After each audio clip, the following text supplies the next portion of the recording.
Good evening and thank you for joining us for KREM 2 News at 5. I'm Mark Hanrahan. It's good to have you here. I'm Whitney Ward. Our top story tonight, a 67-year-old woman is in the hospital recovering after being attacked by a pack of dogs in Ephrata. KREM 2's Regan Gallo traveled to Central Washington to learn more about what happened. We're learning about a horrific attack that happened in a Ephrata neighborhood. Now, the Grant County Sheriff's Department reported that on Tuesday at 7 a.m. in the morning, a 67-year-old woman went on her routine walk with her Labrador, and she was faced with a surprise attack. The sheriff's office says shortly afterward, the two were attacked by a group of 6 pit bulls. The dogs reportedly came from a neighborhood home, and authorities say they dragged her to the ground and bit her all over her body. The victim's dog reportedly was able to get away from the 6 dogs. Her neighbor, according to the sheriff's office, ran her to rescue, getting her to safety and calling 911.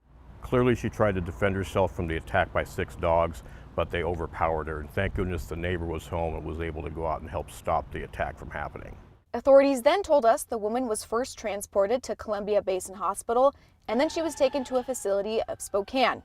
We are not sure which facility in Spokane at this time, but it was confirmed by the sheriff that she was released to go back home this morning. The property has a hole in the fence, allowing the dogs to get out.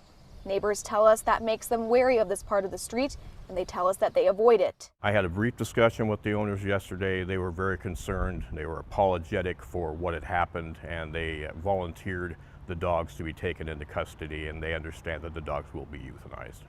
Unfortunately, the Grant County Sheriff's Office told us that the owners of the dogs are going to have to pay an infraction for each dog. That is 6 pit bulls altogether, which is going to cost up to about $6,000. We are right here in Ephrata. Regan Gallo with KREM 2 News. Last night, the Moses Lake School District held the first of 4 budget meetings as it is dealing with an estimated $12 million budget error. On top of that, the district is also dealing with a bus driver shortage leading to canceled routes. The issue started with a double levy failure last spring. Then the district started looking into their finances, where they found roughly $12 million in what they describe as accounting errors. The shortfall led to the layoff of more than 200 district workers. Now, one hot topic that came up at that meeting, the district's bus driver shortage and the possibility of canceled bus routes as a result. However, the interim superintendent says the budget shortfall's not related to the shortage.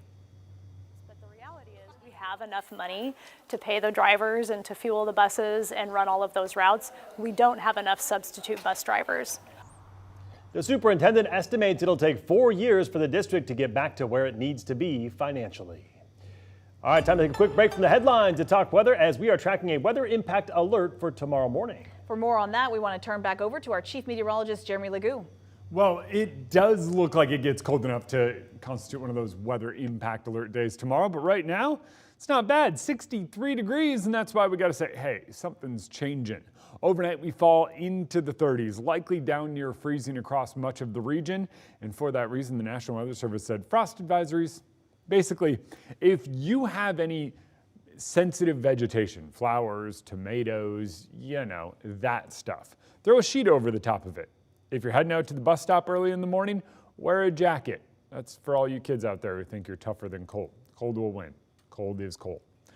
When it comes to the next couple of days, things are really calm, really calm until about the middle of the day on Friday. We'll see cloud cover build in and then eventually a round of showers later on in the day. Forecast models ingesting the new data. What is likely is that wind picks up later in the day on Friday and we see a couple of stray sprinkles. There's not going to be much moisture associated with this storm, and that really is going to inhibit the amount of rain we see. So instead, it's going to be more of a wind event. When it comes to the wind, think less than what we saw on Sunday.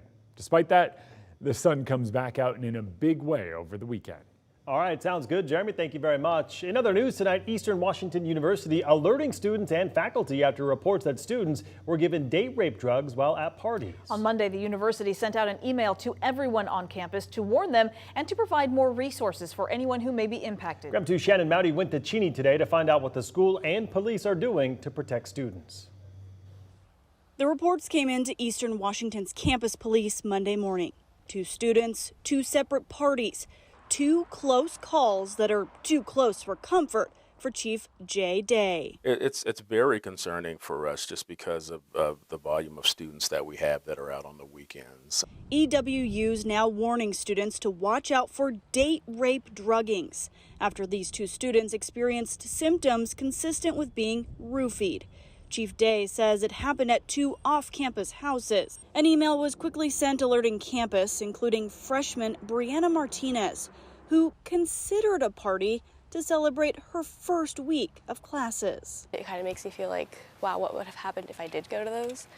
So it's definitely scary. The university has some advice for students to protect themselves. Don't accept open drinks, avoid punch bowls where anyone has access, don't leave a drink unattended. If you haven't seen it from it being poured to you taking it to ingest it, maybe don't drink it.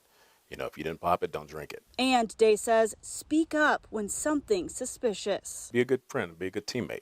You know, keep eyes on one another. Chief Day says it appears these students did have that good group of friends who noticed something was wrong, got their friends to safety, then helped them report it.